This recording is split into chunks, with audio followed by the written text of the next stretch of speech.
si algo pidiereis en mi nombre, yo lo haré. Ahora vayamos al capítulo 16, versos 23 y 24, en donde Jesús hace énfasis en el mismo asunto. En aquel día no me preguntaréis nada. De cierto os digo, que todo cuanto pidiereis al Padre en mi nombre, os lo dará. Hasta ahora nada habéis pedido en mi nombre. Pedid y recibiréis, para que vuestro gozo sea cumplido. Muéstrame una persona cuyas oraciones le son contestadas, y de seguro que esa persona está llena de gozo. Jesús también dijo en Juan 14:6, yo soy el camino y la verdad y la vida. Nadie viene al Padre sino por mí. Y esa es la verdad en cuanto a la oración. No hay forma de llegar a Dios el Padre sino únicamente por medio de su Hijo Jesucristo. Supongamos que usted se pierde buscando una dirección en un lugar que no conoce. Así que detiene a una persona en la calle para que le ayude, y esa persona le dice, vaya derecho 3 cuadras más, luego vire a la derecha, verá una casa blanca con una cerca de madera, entonces vire a la izquierda, y esa es una calle sin salida. Recorra 3 cuadras más, vire a la derecha, y usted le interrumpe y le dice, un momentito, por favor, no puedo recordar todo eso, déjeme anotarlo. Y la persona que le está dando las direcciones le dice, ¿sabe qué? Yo estoy yendo en la misma dirección, permítame guiarle. Usted únicamente sígame. Esa persona no solo le señala el camino, sino que, por así decirlo, se vuelve el camino. Jesús no indica el camino, Jesús es el camino hacia el Padre, y cuando usted ora en el nombre de Jesús, Él le lleva a la presencia del Padre. Anota Efesios 2:18. Porque por medio de Él los unos y los otros tenemos entrada por un mismo Espíritu al Padre. ¿Qué significa orar en el nombre de Jesús? Significa orar con su autoridad. Cuando usted pone su firma en un cheque y se lo da a alguien, esa persona va al banco y lo efectiviza. El banco le entrega la cantidad de dinero estipulada en el cheque, porque ese cheque lleva su nombre, lleva su firma, y con su firma usted le autoriza al banco la entrega de ese dinero. Trate de ir a cualquier banco y hacer efectivo un cheque que no tiene ninguna firma, y le aseguro que estará metiéndose en profundos problemas. Cuando pedimos en el nombre de Jesús, no estamos simplemente rociando con algún polvito mágico oraciones al decir en el nombre de Jesús, abracadabra, que lo que he pedido se haga. No es así de ninguna manera.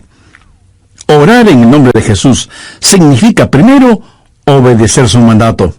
Segundo, hacer algo aprobado por Él. Tercero, saber que eso le dará honor y gloria a Él.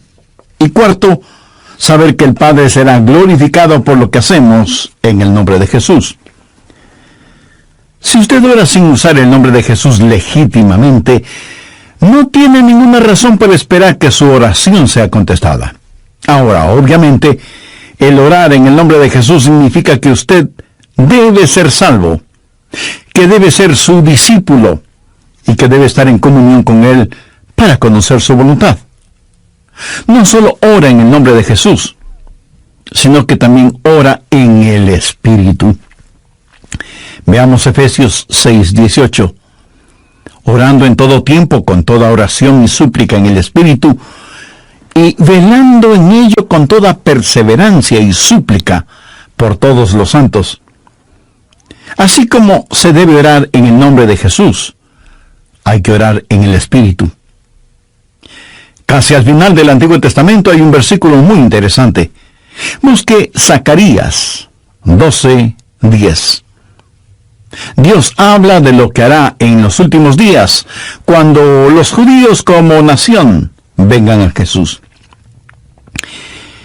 Y derramaré sobre la casa de David y sobre los moradores de Jerusalén espíritu de gracia y oración, y mirarán a mí, a quien traspasaron, y llorarán como se llora por hijo unigénito, afligiéndose por él como quien se aflige por el primogénito. Hay muchas cosas maravillosas en este versículo, pero lo que más me bendice es que Dios dice que hay un Espíritu, el Espíritu Santo, que es el Espíritu de gracia y de oración. ¿Tiene usted dificultades al orar? ¿Sabe por qué? Porque no está lleno del Espíritu. Porque cuando lo esté, la alabanza y la oración fluirán de su Espíritu. Usted estará constantemente alabando a Dios y constantemente suplicando en oración. Dios dice que un día Él va a derramar su Espíritu de gracia y oración sobre los judíos, pero Él ya ha derramado su Espíritu de gracia y oración sobre usted. Por lo tanto, usted debe orar en el Espíritu.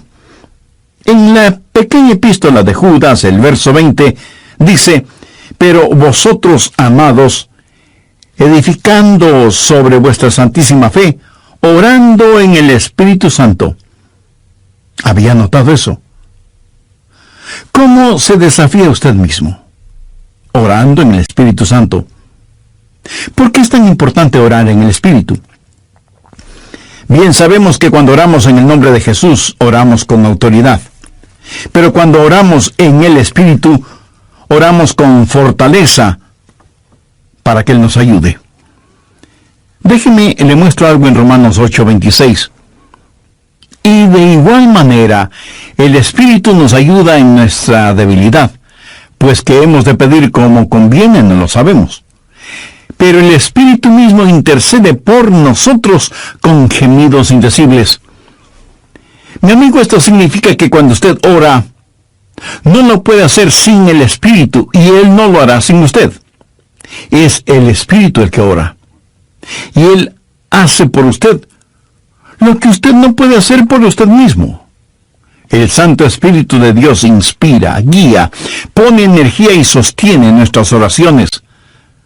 Nuestro espíritu humano es débil, y aunque el Espíritu esté dispuesto, nuestra carne es débil. Por lo tanto, el Espíritu Santo nos ayuda en nuestra debilidad. No hay ninguno de nosotros que alguna vez no haya dicho: fallé en mi vida de oración. Ojalá pudiera orar más. ¿Por qué no puedo hacerlo? Le diré por qué no oramos más. Francamente, porque somos débiles. Pero nuestra debilidad no debe convertirse en incapacidad, sino más bien en fortaleza, porque la Biblia dice que cuando somos débiles, somos fuertes. Si aprendemos a depender en el Espíritu Santo, quien nos ayuda en nuestras debilidades, inspirándonos, guiándonos y capacitándonos. Más aún, Él nos ayuda en nuestra ignorancia. Pues ¿qué hemos de pedir como conviene? No lo sabemos. ¿Alguna vez ha pensado en eso? Estuve una vez en una conferencia bíblica en Dallas.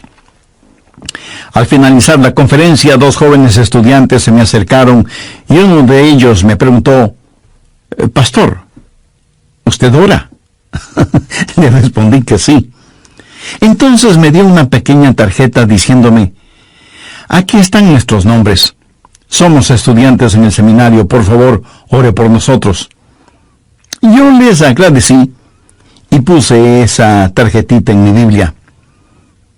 He orado por esos estudiantes, pero no creo que lo haya hecho en forma regular. No porque ellos no me importen, pero una asignación de oración es más que 2 nombres en una tarjeta.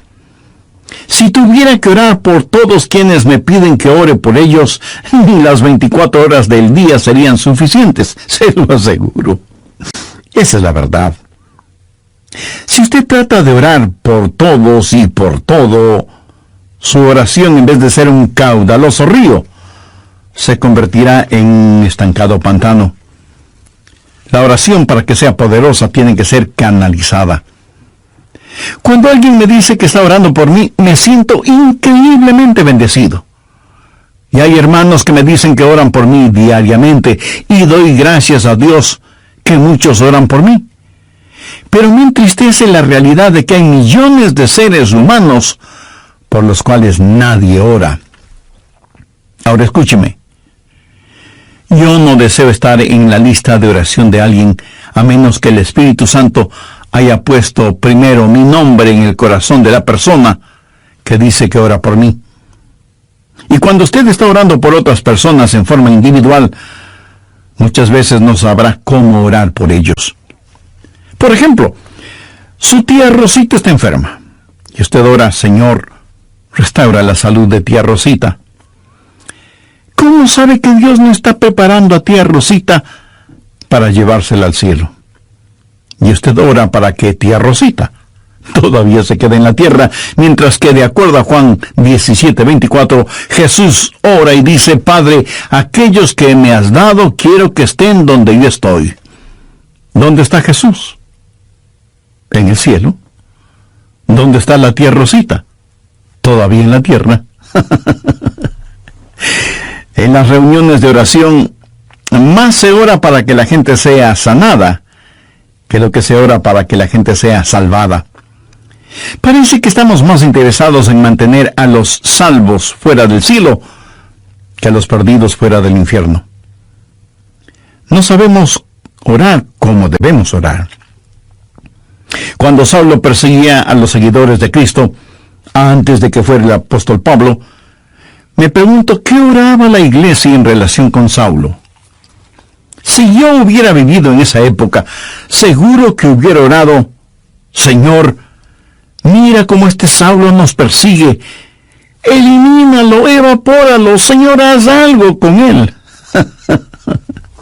Y ciertamente, Dios hizo algo con él, pero no precisamente como se lo pedimos. Dios lo transformó en el poderoso apóstol Pablo. A veces no sabemos ni lo que pedimos.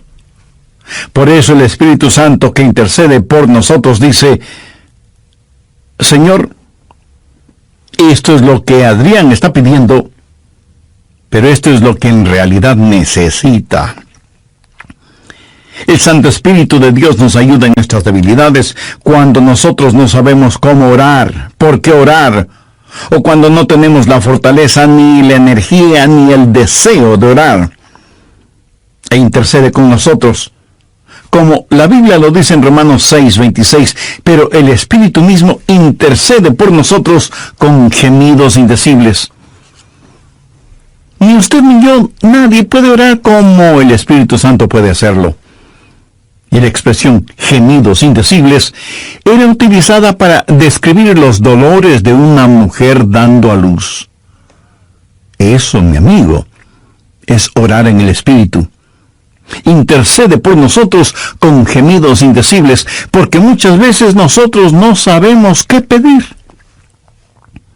Algunos años atrás, yo viví la experiencia de un profundo dolor emocional y espiritual a tal grado que no podía ni siquiera articular una sencilla oración.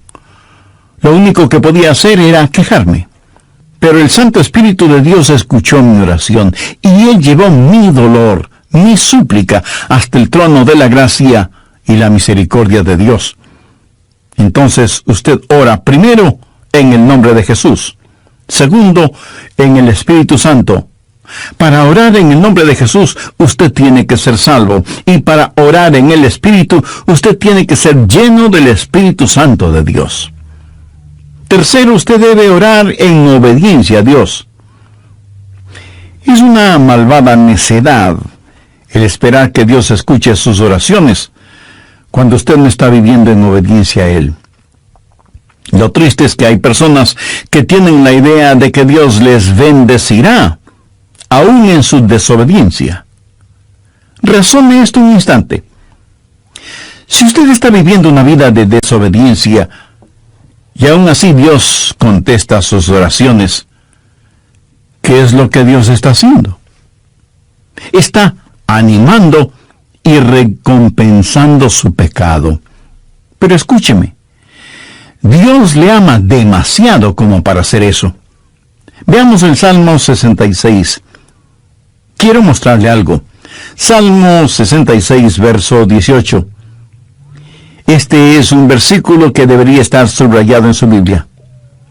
Si en mi corazón hubiese yo mirado la iniquidad, el Señor no me habría escuchado. Ahí lo tiene, en blanco y negro y bien impreso.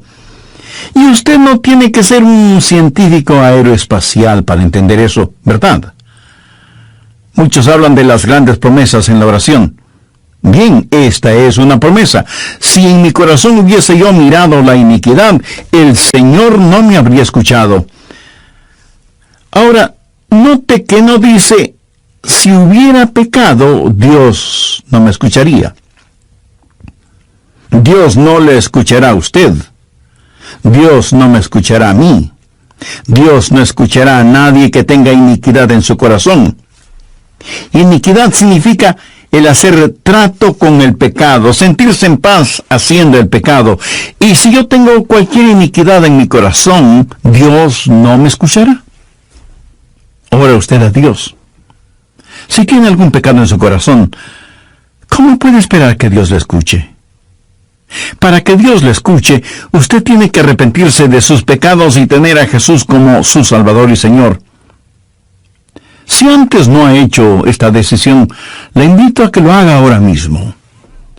Ore y diga, querido Dios, sé que soy pecador y que mi pecado merece tu justo juicio, pero me acerco a ti en busca de gracia y de misericordia, y suplicarte en los méritos de tu Hijo, el Señor Jesucristo, me perdones. Señor Jesús, tú diste tu misma vida en la cruz para darme vida eterna, y prometiste salvarme si confiaba en ti. Desde este mismo momento confío absolutamente en ti. Ven a mi corazón, sé mi Salvador y mi Señor. Toma el control de mi vida y hazme la clase de persona que tú quieres que sea.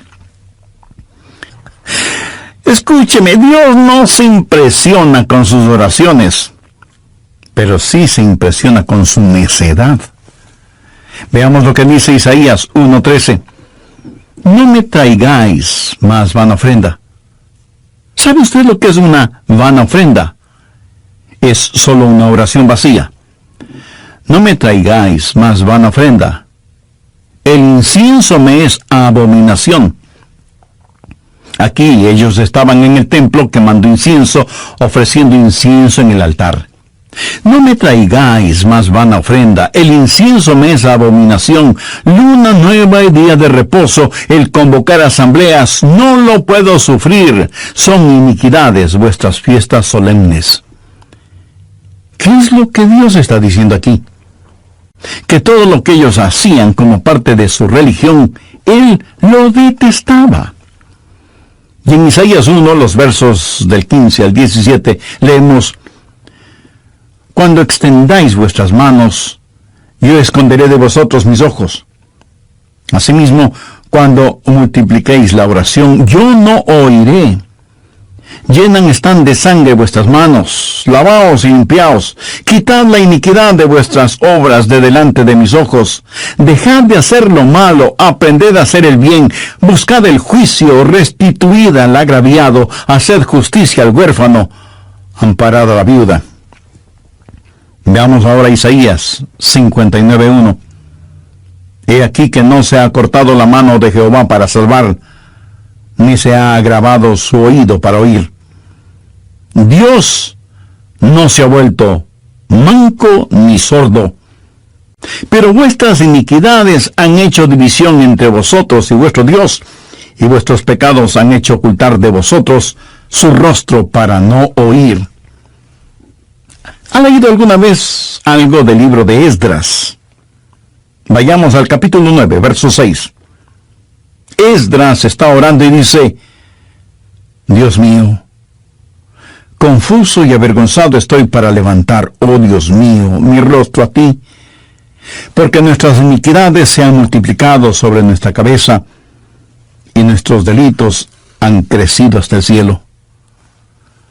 Mi amigo, debemos orar en obediencia. Para resumir un poco todo esto, vamos a la primera epístola de Juan.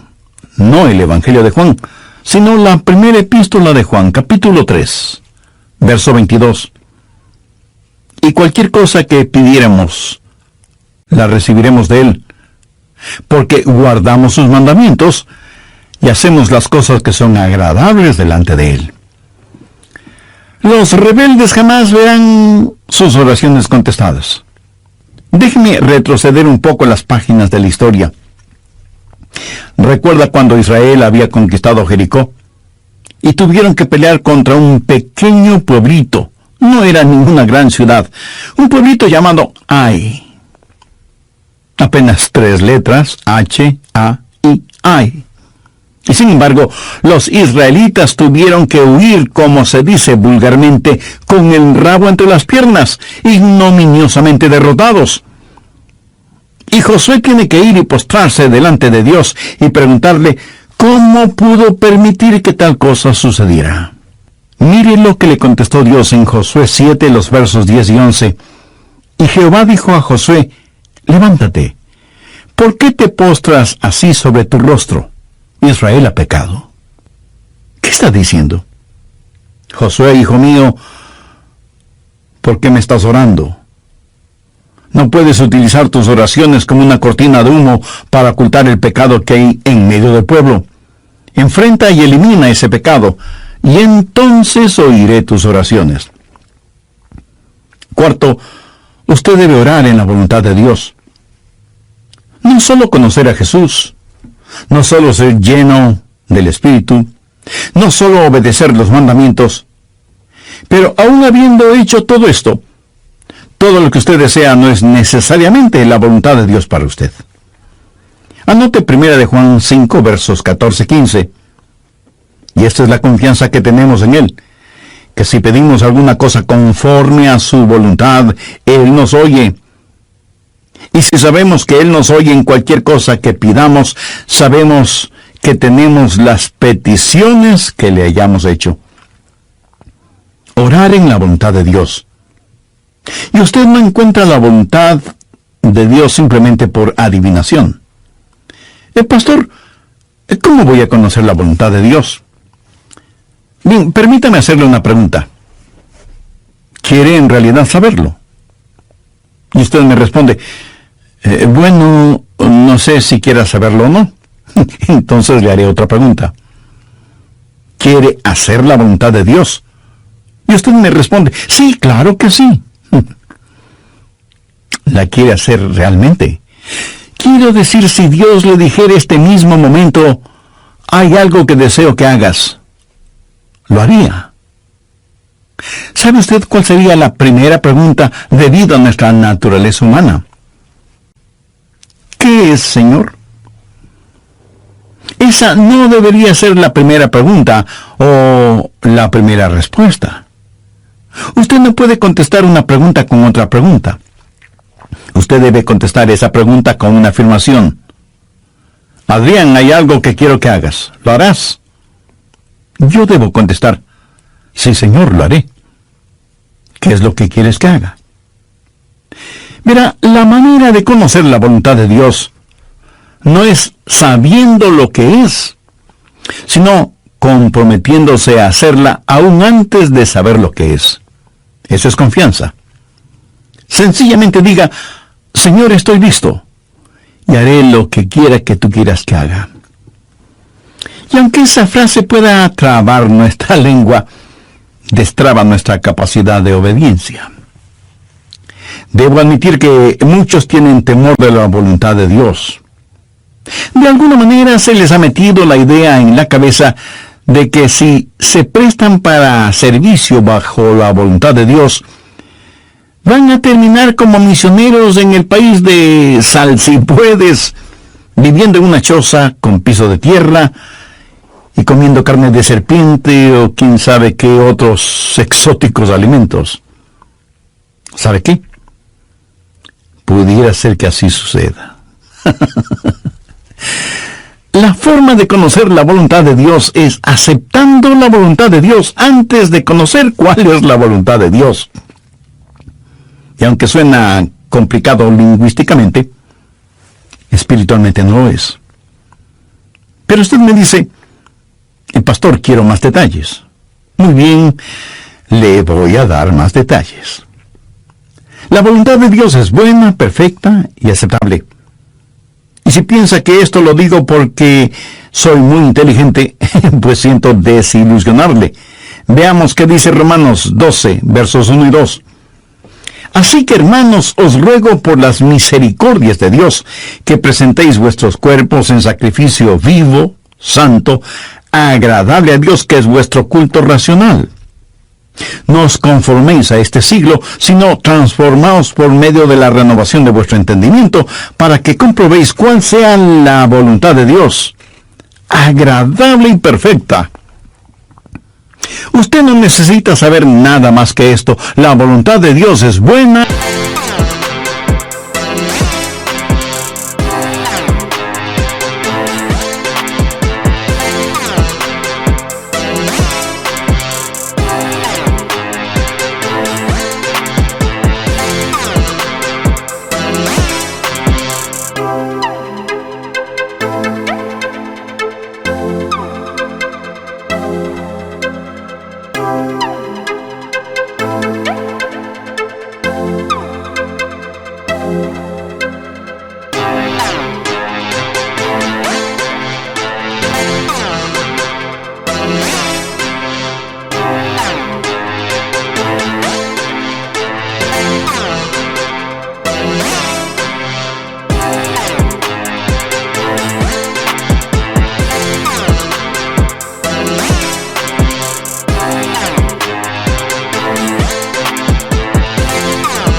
Agradable y perfecta.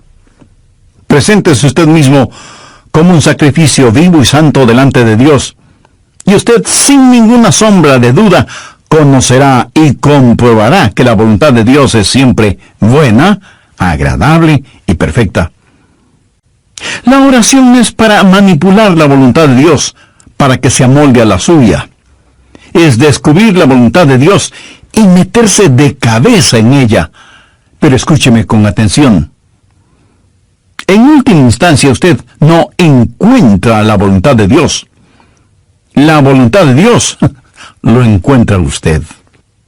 Y cuando estéis orando, perdonad si tenéis algo contra alguno, para que también vuestro Padre que está en los cielos os perdone a vosotros vuestras ofensas. Porque si vosotros no perdonáis, tampoco vuestro Padre que está en los cielos os perdonará vuestras ofensas. Mi amigo, no se olvide que un pecado no perdonado es la más formidable barrera contra la oración. Tantas personas se preguntan por qué sus oraciones no son contestadas cuando están guardando tremendos resentimientos en su corazón. Le pregunto, ¿ese resentimiento, ese enojo, vale la pena tenerlo? Lo que es peor, vale la pena ir acumulándolo, guardándolo, hasta que por fin estalla, hiriendo no solo a quienes motivaron ese enojo, sino a usted mismo. La satisfacción carnal de guardar un resentimiento contra alguien no vale de ninguna manera la pena, porque impide que nuestras oraciones sean contestadas. Escuché de una pequeña niña que una noche, por haberse portado mal, su mamá le mandó temprano a la cama. Pero antes de acostarse, la niña debía orar. Ella así lo hizo. Oró por su hermana y su hermano, oró por su papá y su abuelita, oró por sus amigas en la escuela, oró por su profesora, oró por su perro y por su gato, y finalizó con un alegre amén. Luego, mirando a su madre, le dijo: como habrás notado, mamá, tú no estuviste en mi oración. Me imagino que esa oración no habrá salido de ese cuarto, menos habrá llegado al cielo. Pero hay una profunda lección en esto. Sería una temeraria necedad si alguien, teniendo un espíritu no perdonador, pretende que sus oraciones sean contestadas. Y esto es verdad de manera especial entre marido y mujer. En 1 de Pedro 3:7 leemos: vosotros maridos igualmente, vivid con ella sabiamente, dando honor a la mujer como a vaso más frágil y como a coherederas de la gracia de la vida. ¿Para qué? Para para que vuestras oraciones no tengan estorbo. Muchos esposos y esposas, aun siendo creyentes, viven como perros y gatos, son como palo y piedra, y aún así se preguntan por qué sus oraciones no son contestadas. Sexto, usted debe orar en fe. En Mateo 21:22 leemos: y todo lo que pidiereis en oración, creyendo, lo recibiréis. Por favor, subraye en su Biblia la palabra creyendo. Ore creyendo, y todo vendrá. Ore dudando, y nada tendrá. ¿Alguna vez has dicho, Dios, yo creo, cuando en realidad no creía? Muchos piensan que el decir que creen les era contado como si en verdad creyeran. Estaban mintiendo, ellos lo sabían, y Dios también lo sabía. ¿Alguna vez ha orado sabiendo que Dios escuchaba sus oraciones y recibió una respuesta de Dios? Verá, la fe es también un regalo de Dios. La fe no es algo que usted guarde en su bolsillo o en su cartera para gastarla en cualquier cosa que se le antoje. Usted no puede tener fe para nada fuera de la voluntad de Dios, porque Dios no da fe para nada que esté fuera de su voluntad.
Y usted no puede tener ninguna fe a menos que Dios se la dé.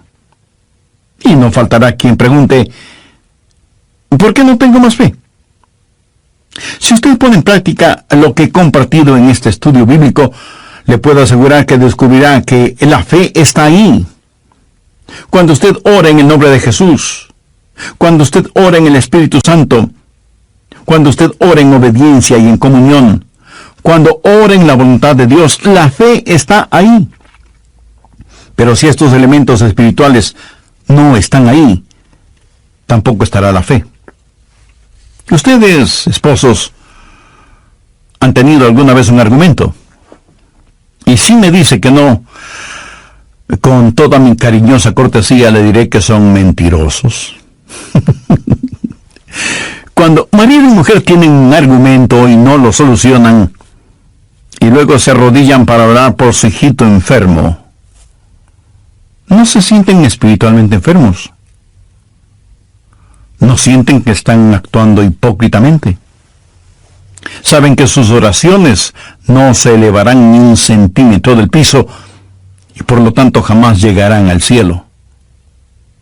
No tienen ninguna fe como para que sus oraciones sean contestadas. Cuando sus corazones sean justos, puros y limpios, y palpiten al mismo compás espiritual, entonces tendrán fe. Y al tener fe, esa fe será el combustible para transportar su oración hasta el trono de la gracia de Dios. Jorge Muller, de Bristol, Inglaterra, fue un gran siervo de Dios y un poderoso hombre de fe.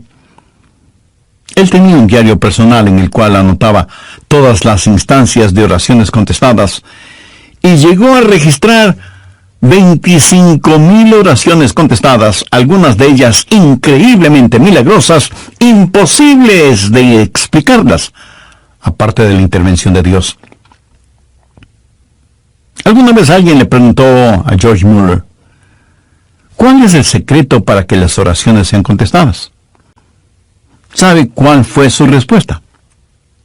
Tenga fe en Dios. Tenga fe en Dios.